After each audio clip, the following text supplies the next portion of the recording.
सबसे पहले तो मैं संकल्प को और संकल्प के इस संकल्प में फलीभूत हुए सभी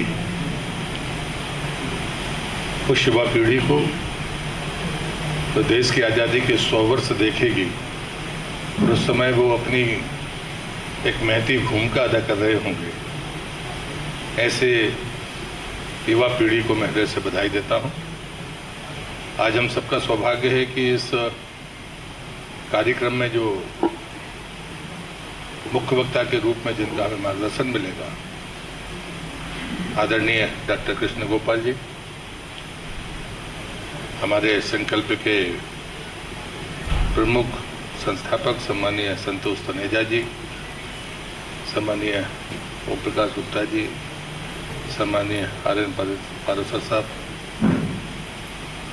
इस जिस संस्था में काम हो रहा है, सम्मानीय श्री ब्रजभूषण गुप्ता जी, सर्वेश कौशल जी और भी हमारे मूर्धन्य लोग यहाँ पर बैठे हैं, मैं उन सबका इस अवसर पर हृदय से अभिनंदन करता हूँ, स्वागत करता हूँ।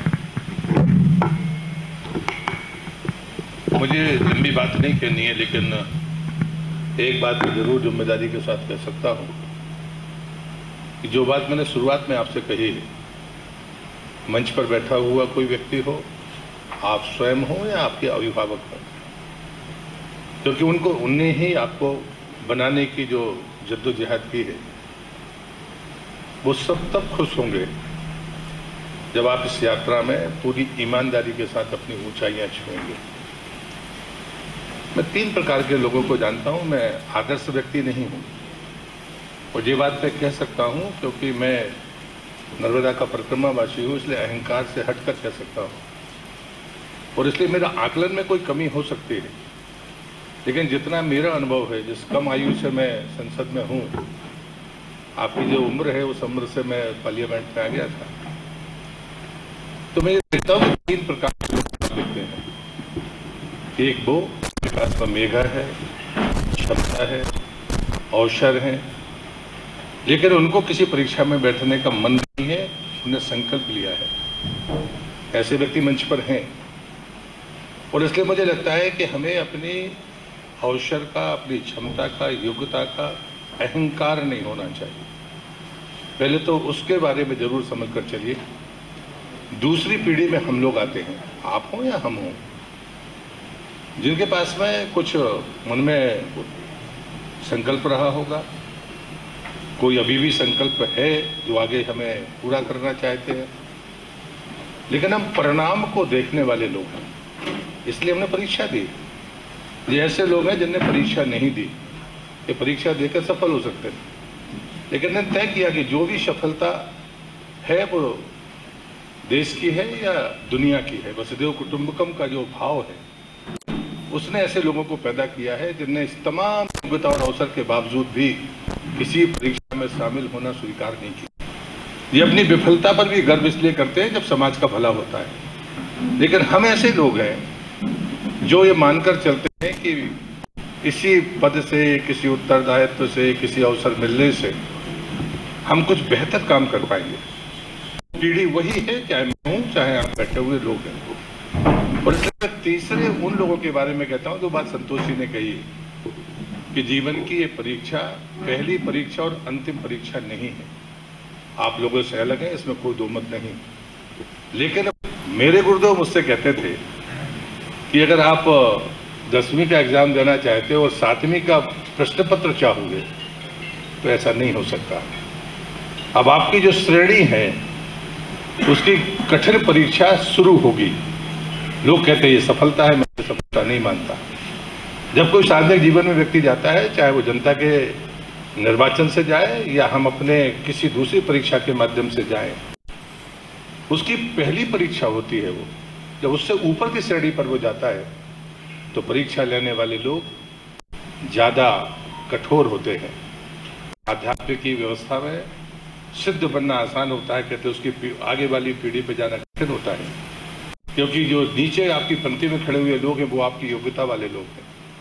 उनको पार करना ये पहली सीढ़ी है और उससे ऊपर हम जिस कारणों के साथ जाना चाहते हैं, जिनको रिप्लेस करना चाहते हैं, रिप्लेस करने से मेरा आशा ये नहीं है कि हम किसी को धक्का देना चाहते हैं, उस स्थान पर पहुंचकर उससे बेहतर करना। देश की आज़ादी के 75 वर्ष में देश ने जो प्राप्त किया, 100 साल होने पर हम उस गति के साथ नहीं चल सकते। जो बदलाव हैं वो बदलाव हम नहीं देखे, जो हमने बदलाव, उससे ज़्यादा तेजी से साथ बदलाव आप देखेंगे तो स्वाभाविक है कि उससे ज़्यादा बड़ी चुनौतियां आपके सामने होंगी। और इसलिए मैं आपको सौभाग्यशाली समझता हूँ। लेकिन मैं एक बात ज़रूर विनती के साथ कहना चाहता हूँ कि चाणक्य का सूत्र है, ज़्यादा बेहतर तरीके से भाई साहब बताएंगे। उनने अर्थ के बारे में कहा है, मैं नर्मदा का परिक्रमावासी मैं दोबारा कह रहा हूँ, क्योंकि मेरे गुरुदेव ने कहा था, नर का मद हरने वाली माँ नर्मदा। यदि आपकी योग्यता, आपका पद, आपकी प्रतिष्ठा आपको अहंकार नहीं देती, तो मेरा विश्वास है कि हम वो सब कुछ प्राप्त करेंगे जो प्रकृति भी चाहती है, हमारे पिता चाहते हैं या हम चाहते हैं। कोई फर्क नहीं हो सकता। और इसलिए मैं इस अवसर पर इतना ही कहूँगा कि आपकी अपनी योग्यता का अहंकार ना हो। ये पहली परीक्षा नहीं है, ये परीक्षा शुरू हुई है आपकी। अभी तक हम आप अपने अभिभावक, माता पिता या अपनी जो संकल्प शक्ति थी उसे पूरा आपने किया है। एक इच्छा होती है कि मैं इस स्थान से अपनी शुरुआत करना चाहता हूँ। ईश्वर ने आपको वो अवसर दिया, तो स्वाभाविक तरीके से आपके अभिभावक भी गौरवान्वित हैं, प्रसन्न हैं, क्योंकि उनके मन में भी रहा होगा कि मेरा बेटा ये बने, और आपके मन में भी ये था कि मुझे यहाँ से शुरुआत करनी है, ये बनना है। ऐसा मुझे नहीं लगता कि ये जनरेशन ऐसा सोचती है। आपको यहाँ से शुरुआत करनी थी। इस काम उम्र में आपको ये शुरुआत मिली है। अभी ऊंचाइयाँ छूना बाकी हैं, और इस परिक्रमा में आप इसी मनोभाव के साथ आगे बढ़ते रहे कि आपके मन में इस बात का कोई अहंकार नहीं होगा। दूसरा, इस पद और प्रतिष्ठा का दुरुपयोग नहीं होगा। और तीसरा, यथास्थितिवादी बनकर हम अपने इस ऊर्जा को नष्ट नहीं होने देंगे।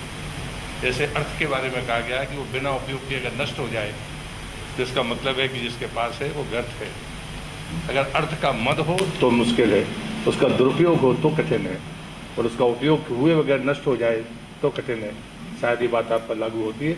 मैं दिल से ईश्वर से प्रार्थना करता हूँ आप इस यात्रा में आप वो ऊंचाइयाँ छुएं जो शायद आपको तो गौरवान्वित करेंगी, दुनिया में देश को भी गौरवान्वित करेंगी। और उसकी पहली शर्त है कि भारतीय संस्कृति के झंडा बरदार की पहचान के साथ आप आगे बढ़ें। ये मेरी शुभकामनाएं है। वंदे मातरम।